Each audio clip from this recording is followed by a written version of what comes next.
Hidden within the ancient text of the Book of Genesis lies a mystery that has intrigued scholars, historians, and theologians for generations. Compiled between the 10th and 5th centuries BCE, Genesis forms the foundation of the Hebrew Bible, shaping the beliefs and histories of Judaism, Christianity, and Islam. Its influence extends across continents and millennia, impacting legal systems, literature, and cultural identities. The narrative of the 12 tribes of Israel is not merely a spiritual account, but a historical record of migration, adaptation, and survival.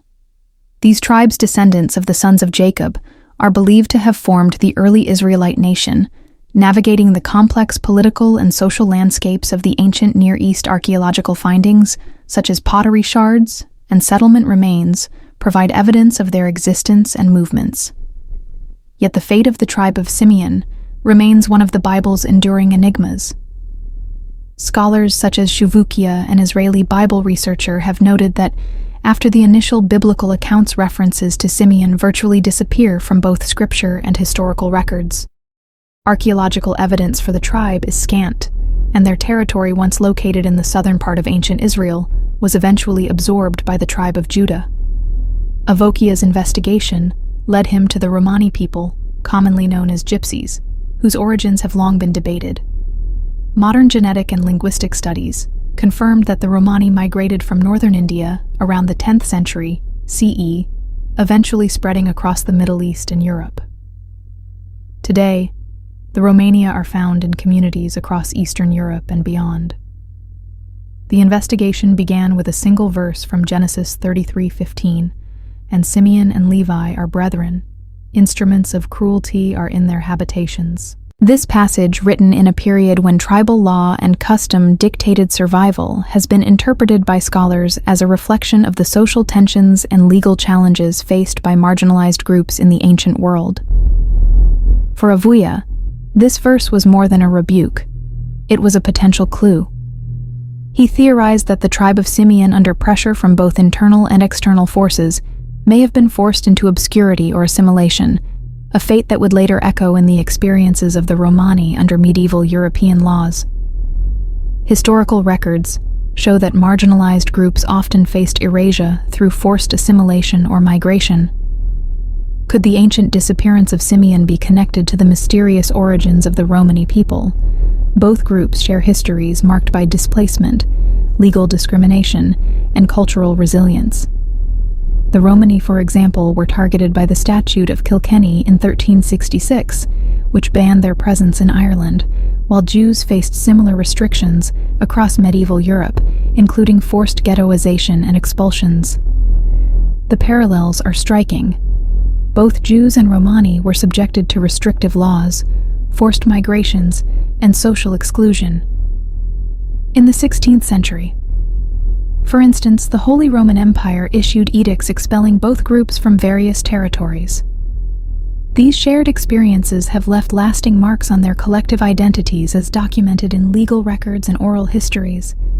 While Avukia's theory remains controversial and is not widely accepted among mainstream historians, it has sparked important conversations. Recent genetic studies have clarified that the Romani are primarily of South Asian origin. Yet the dialogue about shared experiences of marginalization continues to resonate, especially as millions of Romani in Europe still face discrimination and social exclusion today. Inspired by these historical parallels, the Jewish-Gypsy Forum was established to foster dialogue, research, and advocacy for both communities. Through such initiatives, the enduring impact of ancient migrations and laws is brought into focus, reminding us that the search for identity and justice is as relevant today as it was in biblical times. The tribe of Simeon. One of the 12 tribes of Israel is first mentioned in the book of Genesis as descendants of Simeon, the second son of Jacob and Leah. According to biblical accounts, the tribe was originally allotted land in the southern part of Canaan, within the territory of Judah, as described in Joshua 191:9. Archaeological evidence suggests that this region was semi-arid and less fertile, which may have contributed to the tribe's gradual decline. By the time of the first biblical censuses, as recorded in Numbers 123 and 26:14, the tribe of Simeon had already experienced a significant decrease in population. Later historical and rabbinic sources suggest that the tribe was gradually assimilated into neighboring tribes, or migrated beyond the borders of ancient Israel, leaving their ultimate fate a subject of ongoing debate among historians. In contrast, the Romani people, often referred to as Roma or Gypsies, trace their origins to northern India.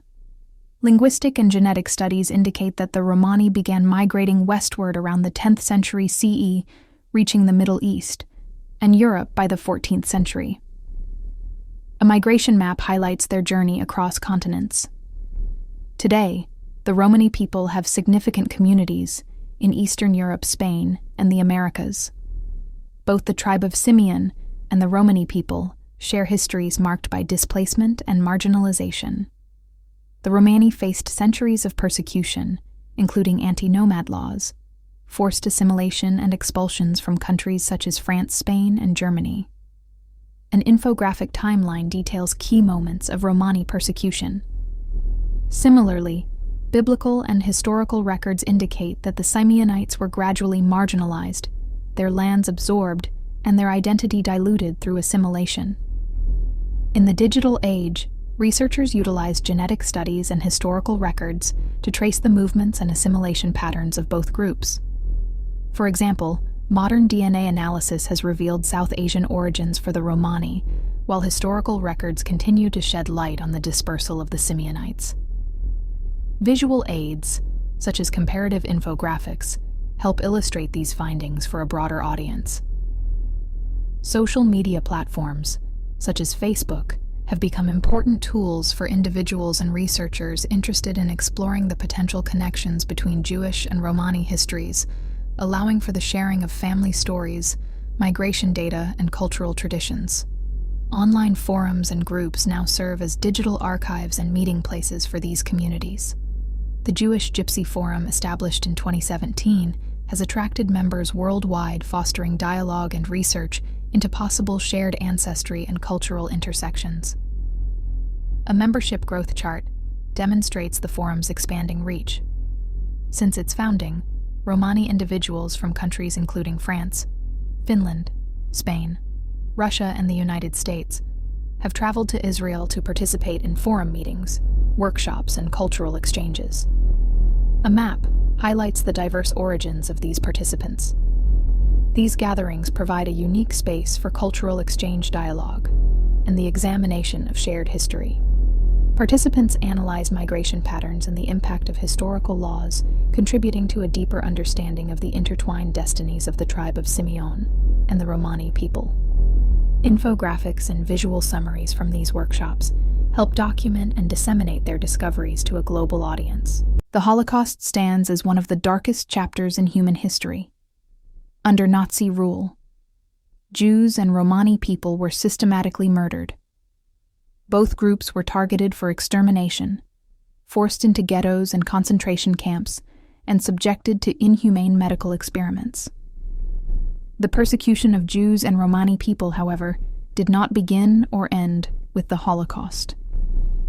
Throughout the Middle Ages and into the modern era, both communities faced waves of violence, forced migration, and exclusion across Europe. In Nazi Germany, the Nuremberg laws stripped Jews of citizenship and basic rights, while the law for the prevention of hereditarily diseased offspring led to the forced sterilization of thousands of Romani people. By the late 1930s, the Nazis classified Romani as a social, paving the way for their mass internment and murder. Earlier in Spain, the Pragmatic Sanction criminalized Romani language and customs, while the Alhambra Decree expelled the entire Jewish population. In Eastern Europe, pogroms and anti-Romani laws forced both groups into poverty and marginalization.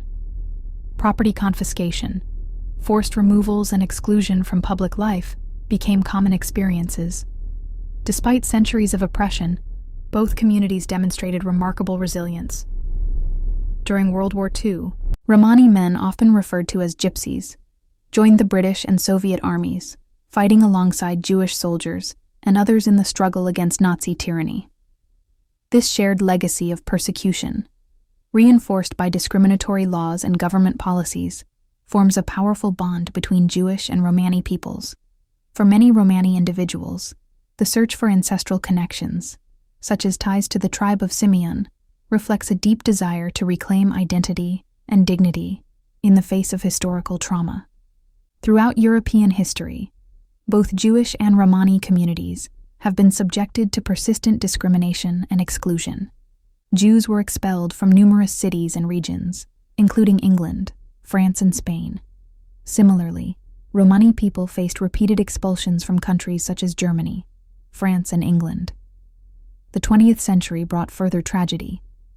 During the Holocaust, both Jews and Romani were systematically murdered by the Nazis, as documented by the United States Holocaust Memorial Museum and the Council of Europe.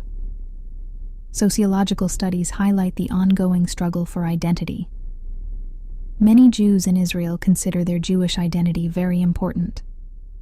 In contrast, surveys in Europe have found that a significant portion of Romani respondents feel their culture is not respected by mainstream society, and many Romania youth face discrimination, racism, and social exclusion. They frequently experience racial abuse. They feel now they don't want gypsies around them, no consideration. They feel as they want to keep shifting us till they get us right to the end of the sea somewhere. Well, why has this happened? Why has this come about in recent years? Well, it's these young generation was coming out. They want power behind them, and they've let the coloured people alone. Now it's we. This is what we feel, and I know this is true. They had something to do with the coloured people when they come in the country first. They didn't want them. And now they feel as we're a threat to them in some way. They don't want us. They don't want us to give them no votes or anything. Well, how do they treat you? I mean, what examples can you give me? Now, if our children go to school, they won't let their children sit the side of our children. Do you see what I'm trying to tell you? They think there's something wrong with them or different to what their children is. But there's nothing different. They're human beings. And as for being dirty and filthy like they say we are, where's the dirt and filth? Why don't they come and see in our homes, turn our children's clothes up? Do this thing if they feel this much against us. Would you ever consider settling down in a house? No consideration. I wouldn't have a house. It's like jail to our people. It's like being behind bars. You don't get no freedom. And if they don't want us, stop on the side of them, a long way away from these their houses. How would they feel if we was next door to them?